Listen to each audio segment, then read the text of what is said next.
അല്ല, നേതാക്കന്മാരെ ബന്ധപ്പെട്ടിട്ടില്ല. ഇന്നലെ കണ്ട ഒരു പ്രത്യേകത മാത്രമേ ഉണ്ടാവും. ഞാൻ അവരായിട്ട് ബന്ധപ്പെട്ടിട്ടില്ല. അഭിപ്രായങ്ങൾ ക്രമേണ നിങ്ങളെ പോലുള്ള ആൾക്കാർ വരുമ്പോൾ പറയേണ്ട ഒരു സാഹചര്യം ഉണ്ടാകാണ്. അപ്പോൾ ഈ മത്സരം ഇവിടുത്തെ പ്രാദേശിക നേതൃത്വത്തിനെതിരായിട്ടാണോ അതോ സംസ്ഥാന നേതൃത്വത്തിനെതിരായിട്ടാണോ? അല്ല, സംസ്ഥാന നേതൃത്വത്തിൽ പോകേണ്ടതില്ല. കാരണം പ്രാദേശിക ആൾക്കാരുടെ ഇടപെടലാണല്ലോ ഇത്രയ്ക്ക് എത്തിച്ചത്. അത് ഞാൻ പരിശോധിക്കുന്നുണ്ട്. പരിശോധിച്ചിട്ട് നമുക്ക് ആവശ്യമായ നടപടികൾ സ്വീകരിച്ച് മുന്നോട്ട് പോകും. ഇന്നലെയും CPI ജില്ലാ സെക്രട്ടറി പറഞ്ഞത് മുകുന്ദൻ ഇപ്പോഴും ഞങ്ങൾ സംസാരിക്കാൻ ശ്രമിക്കുന്നുണ്ട് എന്നുള്ള തരത്തിലാണ് പറഞ്ഞത്. ഒരിക്കലും മുകുന്ദനെ തള്ളി പറയാൻ CC മുകുന്ദനെ തള്ളി പറയാൻ അവർ തയ്യാറാകുന്നുമില്ല പൂർണ്ണമായിട്ട്.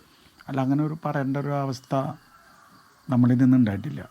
കാരണം വെച്ചാൽ നമ്മൾ പാർട്ടിയുടെ ലീഡർഷിപ്പ് പറയുന്ന കാര്യങ്ങളായിട്ടാണ് മുന്നോട്ട് പോയിട്ടുള്ളത്.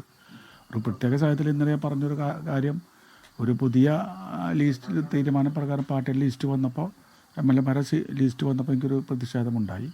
ആ പ്രതിഷേധം പാർട്ടി വിരുദ്ധത്തിന് വേണ്ടി ആ രീതിയിലൊരു സമീപനമാണ് ആ സ്ഥാനാർത്ഥിത്വത്തിൽ വന്നത്. അപ്പോൾ അതൊരു പ്രതിഷേധം എൻ്റെ മാനസികമായിട്ടുണ്ടായി. ഗീതാ ഗോപി പറഞ്ഞത് അങ്ങ് എതിരായി എത്തിയാലും ഇടതടിത്തറയുള്ള സ്ഥലമാണ്, അവിടെ ഗീതാ ഗോപി വലിയ ഭൂരിപക്ഷത്തോടുകൂടി ജയിക്കും എന്നുള്ളതാണ്. അല്ല, അതിലൊന്നും തർക്കമില്ലല്ലോ. ഇടതുപക്ഷ ജനാധിപത്യ ഒരു മേഖലയാണ് നാട്യമണ്ഡലം. നാട്യമണ്ഡലം ഞാൻ MLA അല്ലെങ്കിലും എനിക്ക് ഒരുപാട് ബന്ധമുള്ളൊരു മണ്ഡലമാണ്. MLA ആയിട്ട് നമ്മൾ ഒരുപാട് കളി ചെയ്തു എന്നല്ലാതെ പഴയ കാലം മുതൽ ആ പ്രദേശമായിട്ട് നല്ല ബന്ധമായി, ആൾക്കാരായിട്ട് നല്ല ബന്ധമായി, രാഷ്ട്രീയത്തിന് അതീതമായി ബന്ധപ്പെട്ട് പോകുന്ന ആളാണ് ഞാൻ. ഗീതാഗോപിനൊക്കെ അറിയില്ല, ഗീതാഗോപിന് പേര് പറയുന്നില്ല. ഇനി അവർക്കറിയാലോ, അവരിവിടെ വന്നത് ബന്ധപ്പെട്ടതൊക്കെ എന്തൊക്കെയെന്ന് അറിയാലോ. പഴയകാല ചരിത്രത്തെക്കുറിച്ച് ഇവിടെ പരിശോധിക്കേണ്ടതില്ല. പരിശോധിക്കുമ്പോഴുള്ള നമുക്ക് പറയേണ്ട കാര്യമുള്ളൂ. അപ്പോൾ പ്രഖ്യാപിച്ച സ്ഥാനാർത്ഥിനെ ഓരോരോ പ്രവർത്തനത്തെക്കുറിച്ച് പരിശോധിക്കുമ്പോൾ അവരുടെ നാട് എവിടെയാണ്? നാട് ഈ പ്രദേശത്തൊന്നുള്ളതെന്നല്ല. അവർ ഗുരുവായൂർ മേഖലയായിട്ട് ബന്ധപ്പെട്ട് നടന്നതാണ്. അതുപോലെ തന്നെ എന്താ പറയുക, BJPയുടെ വലിയ ചുമതല വെച്ചിരുന്ന ആളാണ് ഗുരുവായൂർ മണ്ഡലത്തിൽ. ബന്ധമുണ്ടായിരുന്നു ആ കാലഘട്ടത്തിൽ. അത് പിന്നല്ലേ ആയത്. അവരവിടുത്തെ എന്തൊരു ബൈഠക്ക ഒക്കെ ആയിരുന്നു BJPയുടെ. അവിടെ വന്ന് അവരെ വിവാഹവുമായി ബന്ധപ്പെട്ട് വന്ന് ആൾ മറ്റേ ഗുരുവായൂർ ദിവസമായിട്ട് ജോലിയുള്ളപ്പോൾ അതിനെ ബന്ധപ്പെട്ട് വന്നതാണ്. ചരിത്രമൊക്കെ പറയാൻ ഒരുപാട് പറയാനുണ്ട്.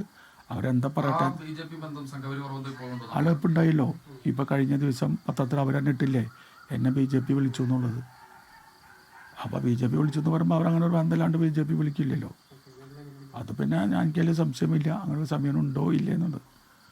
ഇന്നലെ പറഞ്ഞിരുന്നു കുറച്ച് കാര്യങ്ങൾ തുറന്നു പറയാം. അത് പറയാന്ന് വെച്ചാൽ ഞങ്ങളോട് പറഞ്ഞ സമയമായിട്ടില്ല. എന്നെ പ്രതികരിച്ച് വരുമ്പോഴല്ലേ ഞാൻ അതുമായിട്ടൊക്കെ ബന്ധപ്പെട്ട് പറഞ്ഞിട്ടുണ്ട്. ഞാൻ അങ്ങനെ എനിക്ക് പറയാനുള്ള ആൾക്കാരൊക്കെ ഉണ്ടാവും, പക്ഷേ ഇപ്പോൾ പറയാൻ ഉദ്ദേശിക്കുന്നില്ല. അത് കഴിഞ്ഞിട്ട് ശരി എപ്പോഴാണ് കാണാൻ പറ്റുമോ, ഇന്ന് കാലത്ത് കാണാമെന്ന് പറഞ്ഞു. ശരി, അങ്ങനെ പറഞ്ഞു വെച്ചിട്ടുണ്ട്. അല്ലാണ്ട് വേറെ രീതിയിലൊന്നും വന്നിട്ടില്ല. ഇന്നിപ്പോൾ അങ്ങനെയല്ല, ഓഫീസിൽ 2-3 പരിപാടിയുണ്ട്. പരിപാടിയിൽ പോയി അത് നടന്ന് ഓഫീസിലുണ്ടാവും ഞാൻ. അല്ല, ആദ്യം വിളിച്ചത് സ്റ്റേറ്റ് കോൺഗ്രസ്സുകാരും ജില്ലാ കോൺഗ്രസ്സുകാരും പിന്നെ പ്രാദേശികമായിട്ടുള്ള ആൾക്കാരെ കൂടി എത്തണ്ടായി. നിങ്ങൾ കണ്ടതല്ല എന്നല്ലേ. അങ്ങനെ പലരും മൊബൈലോടെ വിളിക്കുന്നുണ്ട്. അപ്പോൾ അതുമായിട്ട് അവരോട് ഞാൻ പറയും. എൻ്റെ ഒരു അഭിപ്രായം ഇപ്പം നിങ്ങളോട് പറഞ്ഞിട്ടുണ്ട്. അത് വിട്ട് എഴുതുന്നവരെ അത് പറയേണ്ടതില്ല എന്നാണ് എൻ്റെ മനസ്സിലുള്ളത്.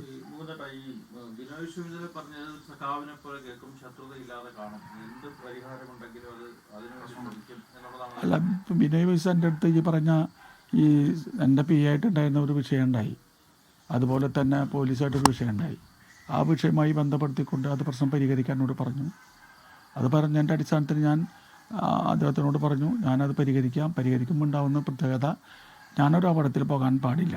എനിക്ക് പ്രയാസമില്ലാത്ത രീതിയിൽ പാർട്ടി പറയുന്നത് എൻ്റെ ലെറ്റർ പേഡ് ഉപയോഗിച്ച് കളവ് നടത്തിയ ആളെ സംരക്ഷിക്കാൻ പാർട്ടി പറയുകയാണെങ്കിൽ അങ്ങനെ ആവാം. പക്ഷേ എഴുതി കൊടുക്കാൻ എനിക്ക് കഴിയില്ല എന്ന് പറഞ്ഞു. ഞാൻ ഇതുവരെ എഴുതി കൊടുത്തിട്ടില്ല. വാക്കാൽ നിയമസഭാ സെക്രട്ടറിനെ അറിയിച്ചിട്ടുണ്ട്. ഞാൻ അതുമ്പോൾ പ്രസ് ചെയ്യില്ല എന്ന് പറഞ്ഞിട്ടുണ്ട്. അതാണ്. അല്ല, അനുജയെന്ന് വെച്ചാൽ പാർട്ടി പറയുന്ന കാര്യങ്ങളിൽ ഇതുവരെ എന്നോട് അങ്ങനെ പാർട്ടി ഒരു നിർദ്ദേശം പറഞ്ഞിട്ടില്ലല്ലോ. ഒരു അഭിപ്രായം എൻ്റെ അടുത്ത് പറഞ്ഞിട്ടില്ല. നമ്മളിങ്ങനെ നിങ്ങളെപ്പോലുള്ള വാർത്തക്കാർ വരുമ്പോൾ വാർത്തയായിട്ട് ബന്ധപ്പെട്ട് ചില കാര്യങ്ങൾ പറയാമെന്നല്ലാതെ അങ്ങനെ ഒരു സമീപനം എന്നെ ഇതുവരെ അങ്ങനെ സ്റ്റേറ്റ് സെക്രട്ടറി ജില്ലാ സെക്രട്ടറി ഒന്നും വിളിച്ചിട്ടില്ല. രാജിക്കത്ത് ഞാൻ ഇതുപോലെ തന്നെ പറഞ്ഞു വന്നപ്പോൾ ഞാൻ അവരോട് പറഞ്ഞാണ് ഞാൻ ഇവിടെ പറയാണ് എന്ന് പറയാണ്ടായി. ഇനി രാജിക്കത്ത് ഒരു അനിവാര്യമാണെന്ന് തോന്നുകയാണെങ്കിൽ അപ്പോൾ എഴുതി കൊടുക്കും. അതിലൊരു പ്രത്യേകത ഞാൻ പറഞ്ഞത്, ഞാൻ പാർട്ടിയിൽ നിന്ന് രാജിവെക്കില്ല. എൻ്റെ ചുമതലയുള്ള മണ്ഡലം അംഗമാണ് ഞാൻ. എക്സിക്യൂട്ടീവ് എന്നും അതുപോലെ ജില്ലാ കൗൺസിലിൽ നിന്ന് ഒഴിവാക്കിയപ്പോൾ പിന്നെ എനിക്ക് വരേണ്ടത് ഘടകങ്ങളോട് പരിശോധന അനുസരിച്ച് പിന്നത്തേക്ക് ഘടകം മണ്ഡലം കമ്മിറ്റിയാണ്. മണ്ഡലം കമ്മിറ്റിയിലെ ഞാൻ അംഗമാണ്. അപ്പോൾ അംഗം എന്ന നിലയിൽ ഞാൻ ചുമതലയായിട്ട് മുന്നോട്ട് പോകാൻ അല്ല ഇതിൻ്റെ ഇതായിട്ട് വിട പറയാണ് എന്നുകൊണ്ട് മണ്ഡലം സെക്രട്ടറി വിളിച്ചു പറഞ്ഞു. ഇനിയിപ്പോൾ നമ്മൾ അവരൊക്കെ പറയുന്ന കാര്യങ്ങളൊക്കെ ഇനി ഏത് സമയത്തും നുണ പറഞ്ഞ് മുന്നോട്ട് പോകുന്ന സമയങ്ങളും ഉണ്ടാകാമെന്ന് ഞാൻ പ്രതീക്ഷിക്കുന്നു. ആ പ്രതീക്ഷകളിപ്പോൾ ഇനി വരാൻ പോകുന്നതൊക്കെ അങ്ങനെയാണല്ലോ. സത്യസന്ധമായ കാര്യങ്ങൾ പറയാൻ ആരും തയ്യാറാവാൻ സാധ്യത ഉണ്ടാവില്ല. അതാണ് എൻ്റെ ഒരു പ്രതീക്ഷയിൽ കൂടി ഏൽപ്പിക്കുന്നത്. അല്ല, അങ്ങനെ ഒരു മനസ്സ് ഇപ്പോൾ അങ്ങനെ വരുന്നില്ലല്ലോ. കാരണം വെച്ചാൽ നമ്മളോട് ഒരു വാക്ക് പോലും ചോദിക്കാതെ പാർട്ടി പറഞ്ഞ കാര്യങ്ങൾ ഇതുവരെ ഇത്ര പ്രതിസന്ധി ഉണ്ടായിട്ട് പോലും പാർട്ടി എന്നെ വിളിച്ച് ചർച്ച ചെയ്തിട്ട് പോലും അത് പരിഹരിക്കാൻ ആവശ്യമായി നടന്നെടുത്ത ഒരാളാണ് ഞാൻ. ഈ നവകേരള വിഷയത്തിലൊക്കെ അങ്ങ് പോലീസിൽ നിന്ന് വലിയ അപമാനം ഏൽക്കേണ്ടി വന്നു. പക്ഷെ അത് ഒരു അധികാരപ്രയോഗം പോലും അവിടെ നടത്തിയില്ല. പക്ഷെ എന്നാൽ പോലും പാർട്ടി നാട്ടികയിലെ പ്രശ്നങ്ങൾക്കിടെ MLA CC മുകുന്ദൻ ഇപ്പോൾ മാധ്യമങ്ങളെ കാണുകയായിരുന്നു. ലോകത്തെവിടെയായാലും ഏത് സമയത്തും 24 വാർത്തകളും ഓഗ്മെന്റഡ് റിയാലിറ്റി പാക്കേജുകളും എക്സ്പ്ലെയിനറുകളും വിശദമായി കാണാൻ ഞങ്ങളുടെ യൂട്യൂബ് ചാനൽ നിങ്ങൾക്ക് സബ്സ്ക്രൈബ് ചെയ്യാം.